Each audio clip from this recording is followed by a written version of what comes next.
राष्ट्रीय आय से संबंधित कुछ अन्य पक्ष और संस्थाएं इस प्रकार हैं। केंद्रीय सांख्यिकी संगठन CSO, सेंट्रल स्टैटिस्टिक्स ऑर्गेनाइजेशन क्या है और राष्ट्रीय आय के संबंध में इस एजेंसी की भूमिका किस प्रकार की है। CSO की स्थापना 1951 में की गई। यह वर्तमान में सांख्यिकी एवं कार्यक्रम क्रियान्वयन मंत्रालय के अधीन कार्य कर रहा है। यानी यह मंत्रालय इस एजेंसी की नोडल एजेंसी है। सामान्यतः यह मंत्रालय प्राइम मिनिस्टर ऑफिस, प्रधानमंत्री कार्यालय के अधीन कार्य करता है। CSO प्रतिवर्ष भारत की राष्ट्रीय आय और प्रति व्यक्ति आय से संबंधित प्रामाणिक आंकड़े जारी करता है, प्रकाशित करता है।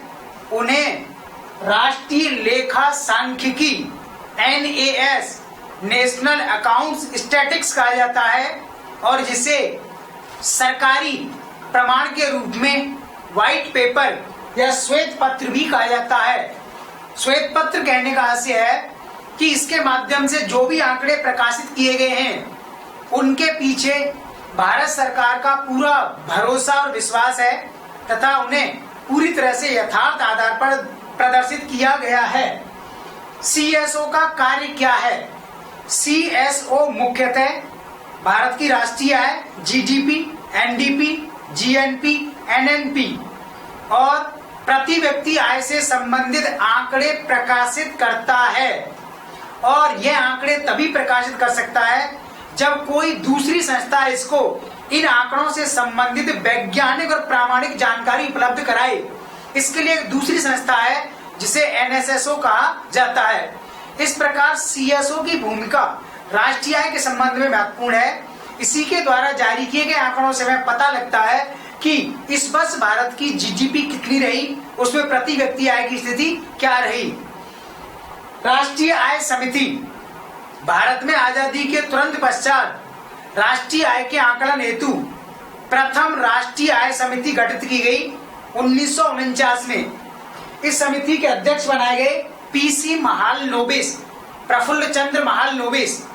महालनोबिस की स्मृति में ही आगे बाद में भारत में राष्ट्रीय सांख्यिकी दिवस आयोजित किया जाता है।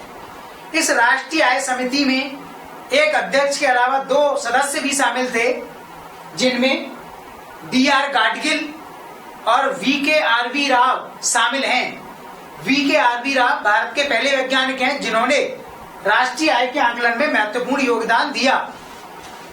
राष्ट्रीय आय से संबंधित तीसरी एजेंसी है NSSO, national sample survey organisation, राष्ट्रीय नमूना सर्वेक्षण संगठन।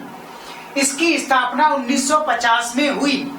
यह भी सांख्यिकी एवं कार्यक्रम क्रियान्वयन मंत्रालय के अधीन वर्तमान में कार्यरत है।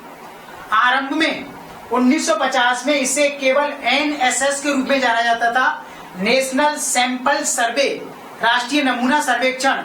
बाद में 1970 में इसका पुनर्गठन किया गया और फिर 1971 से इसे NSSO नाम दिया गया, नेशनल सैंपल सर्वे ऑर्गेनाइजेशन। वर्तमान में इसका कार्य क्या है? यह संगठन राष्ट्रीय आय, प्रति व्यक्ति आय और अन्य क्षेत्रों के लिए उपयोगी मूल आर्थिक आंकड़े कलेक्ट करता है, अर्थात आंकड़ों का संग्रहण करता है। पूरे भारत में NSSO के अधीन ही राष्ट्रीय आय और अर्थव्यवस्था से संबंधित डोर टू डोर, घर घर जाकर के आकलन का कार्य किया जाता है और फिर वो आंकड़े जो इकट्ठे किए जाते हैं फिर उन आंकड़ों को CSO को प्रदान किया जाता है और फिर CSO उन आंकड़ों के आधार पर राष्ट्रीय आय एवं प्रति व्यक्ति आय को प्रकाशित करती है। राष्ट्रीय सांख्यिकी आयोग, नेशनल स्टैटिस्टिक्स कमीशन, यह आयोग 1 जून 2005 को स्थापित किया गया है और 12 जुलाई 2006 से इस आयोग ने कार्य करना आरंभ किया। यह आयोग अपने प्रथम अध्यक्ष सुरेश तेंदुलकर के साथ आरंभ हुआ, जिन्होंने 12 जुलाई 2006 से इस आयोग के प्रथम अध्यक्ष के रूप में कार्यभार संभाला। यह आयोग क्यों बनाया गया? यह आयोग बनाए जाने के पीछे मुख्य कारण था एनएसएसओ को रिप्लेस करना। एनएसएसओ का कार्य क्षेत्र वर्तमान में बहुत अधिक बढ़ गया है और उस अनुपात में इसके पास तकनीकी एवं वित्तीय साधन नहीं है और इसके पीछे वैधानिक शक्ति का भी अभाव है। यही कारण है कि एनएसएसओ के कार्यों के स्थान पर अब राष्ट्रीय सांख्यिकी आयोग को स्थापित किया गया है। किंतु वर्तमान में यह आयोग अभी पूरी तरह से कार्य नहीं कर रहा है और एनएसएसओ अभी भी आंकड़ों के संग्रहण का कार्य निरंतर कर रहा है। दादाभाई नौरोजी, डीबी नौरोजी, दादाभाई नौरोजी ने भारत की राष्ट्रीय आय से संबंधित आंकड़े पहली बार 1867-68 ईस्वी में जारी किए।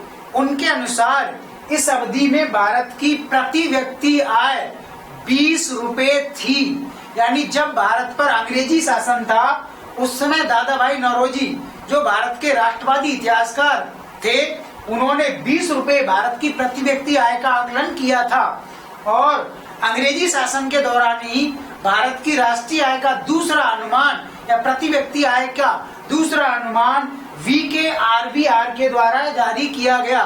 VKRB राव पहले वैज्ञानिक हैं जिन्होंने भारत की प्रति व्यक्ति आय 1931-1932 में 62 रुपए निर्धारित की। यानी इन आंकड़ों से हम यह समझ सकते हैं कि अंग्रेजी शासन में, ब्रिटिश रूल में भारतीय अर्थव्यवस्था में जीडीपी और प्रति व्यक्ति आय की स्थिति क्या थी। 1867-68 की तुलना में 1931-32 में प्रति व्यक्ति आय में लगभग 3 गुना से ज्यादा की वृद्धि हुई। इसका अर्थ यह हुआ कि अंग्रेजी शासन में भारत में जीडीपी तथा प्रति व्यक्ति आय में निरंतर वृद्धि हुई और यह ब्रिटिश इतिहासकारों द्वारा भारतीय अर्थव्यवस्था के संबंध में दिया गया एक प्रमाणित डेटा है, आंकड़ा है, जिसे भारतीय अर्थव्यवस्था के लिए उस समय महत्वपूर्ण माना जाता है।